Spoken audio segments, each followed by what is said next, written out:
മതി സാർ, കഴിച്ചോ? മതി മതി മതി, ഇഷ്ടം പോലെ കഴിച്ചോ. ഇനി ഞാനെടുത്തോളാം. കുറെ നാളായി രുചിയുള്ള എന്തേലും കഴിച്ചിട്ട്.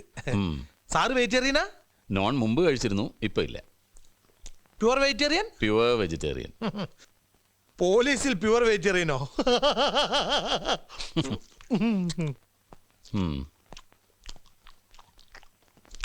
ഈശോ MA എവിടെയാണ് പഠിച്ചത്? ഞാൻ മാർവാനി.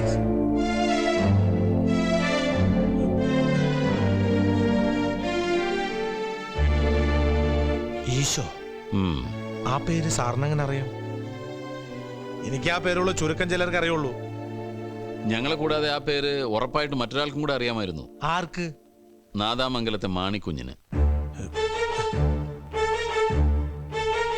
തീരെ പ്രതീക്ഷിച്ചില്ല അല്ലേ?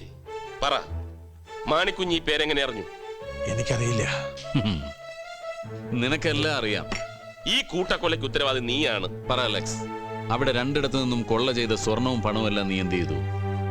പറയടാ, പറയടാ, പറയാൻ.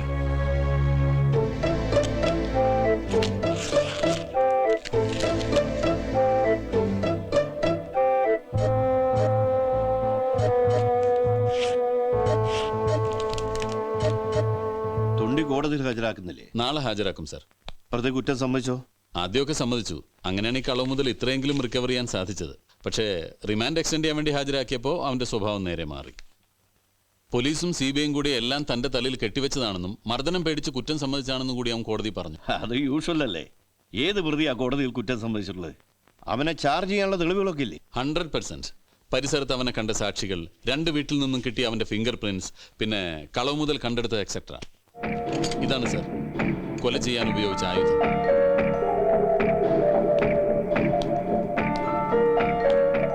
ഇത് വെച്ച് ഒറ്റ അടിയ തലയ്ക്ക് സ്കള്ള് ചെതറി പീസാവും.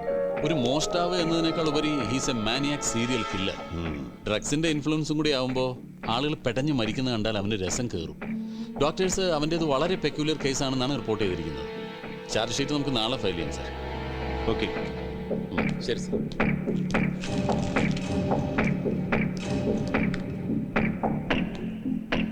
ബാലഗോപാൽ സർ. 1 മിനിറ്റ്.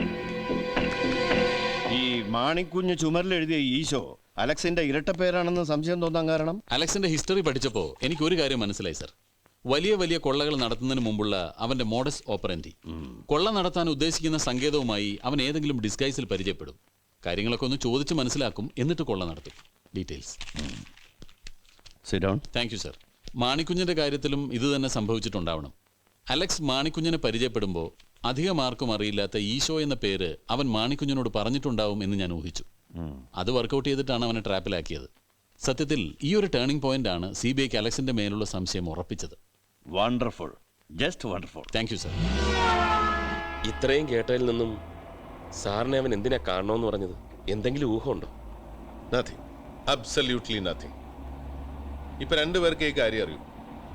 ഒന്ന് അലക്സ്, മറ്റൊന്ന് ഊപ്പർവാല.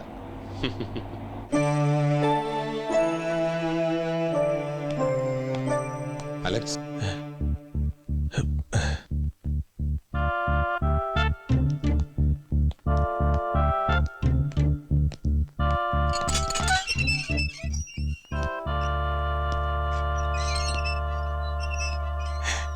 ദൈവന്റെ പ്രാർത്ഥന കേട്ടു.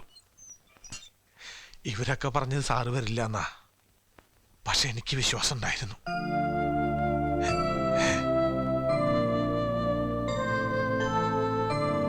ശരി സർ.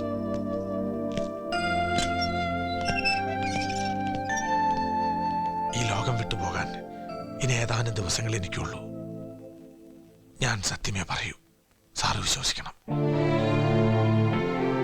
കഴിഞ്ഞ ദിവസം പ്രാർത്ഥന കഴിഞ്ഞപ്പോൾ എനിക്കൊരു ഉൾവിളി ഉണ്ടായി. ദൈവം എന്നോട് പറഞ്ഞ പോലെ എനിക്ക് തോന്നി. ഞാൻ ഈ ഭൂമി വിട്ടു പോകുന്നതിന് മുൻപ് ആ സത്യം ആരോടെങ്കിലും പറയണമെന്ന്.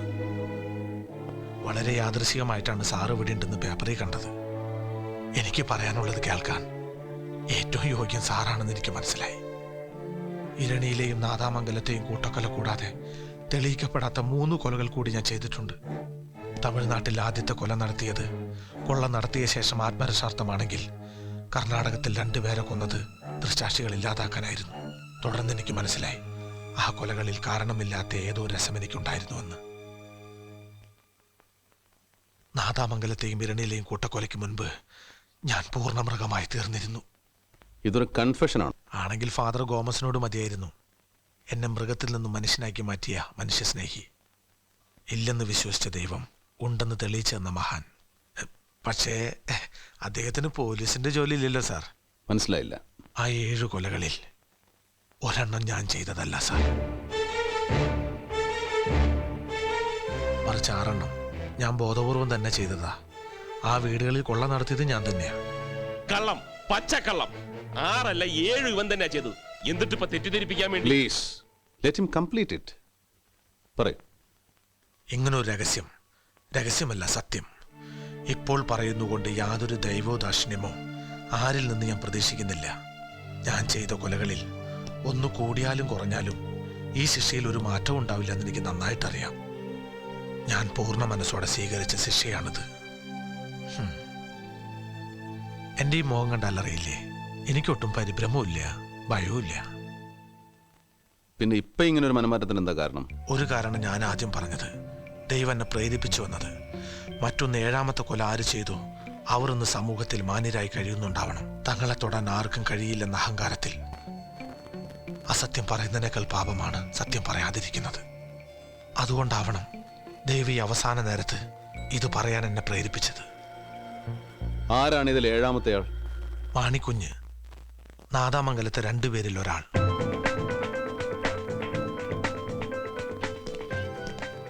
എന്നാ വിധി നടപ്പാക്കേണ്ട ദിവസം? തീയതി തീരുമാനിച്ചു? എന്ന് വേണമെങ്കിലും സംഭവിക്കാം സാർ. എക്സിക്യൂഷൻ ഓർഡർ വരേണ്ട താമസമേ ഉള്ളൂ. എന്താ സാർ? നത്തിങ്.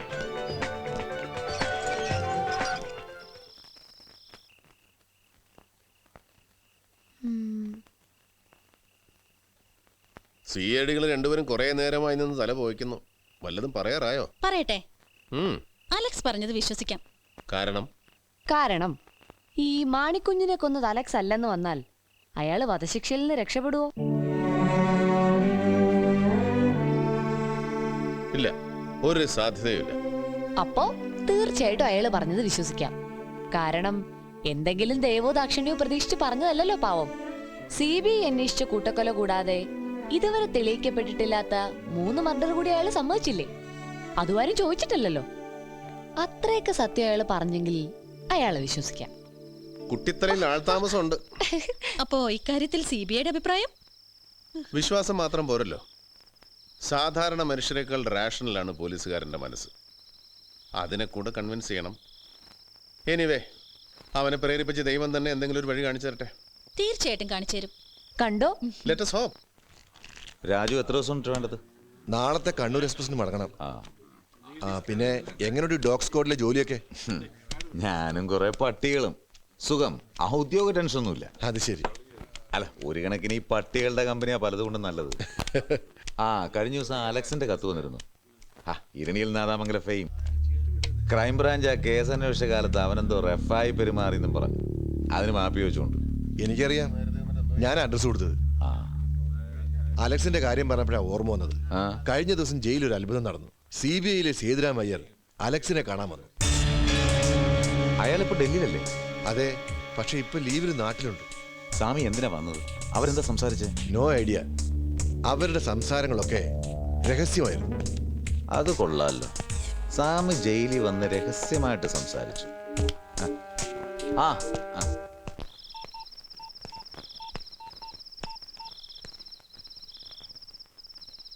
കോളാടി വർക്ക് ചെയ്യല്ലേ? എവിടെയാണല്ലോ താൻ? തലസ്ഥാനത്ത് തന്നെ ഉണ്ടോ? നന്നായി. തന്നെ എനിക്കൊന്ന് നേരിട്ട് കാണണം.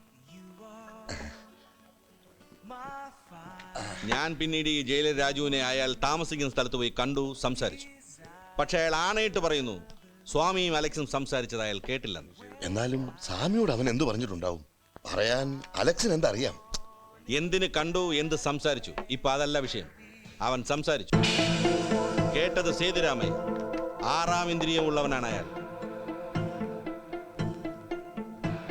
എന്റെ അച്ഛൻ ദേവദാസ് കുറെ മുട്ടുമടക്കിയിട്ടുള്ളതാണ് അയാളുടെ മുന്നിൽ. ഈ CBI എന്ന് പറഞ്ഞാൽ ഞങ്ങൾ പോലീസുകാർക്ക് പുല്ലുവിലയാ. പക്ഷേ സേതുരാമയ്യർ CBI എന്ന് പറഞ്ഞാൽ പ്രതിപക്ഷ ബഹുമാനം കൊണ്ട് പറയല്ല, ആടിമൂടി അറിയാതൊന്ന് പറയ്ക്കും. It's a fact.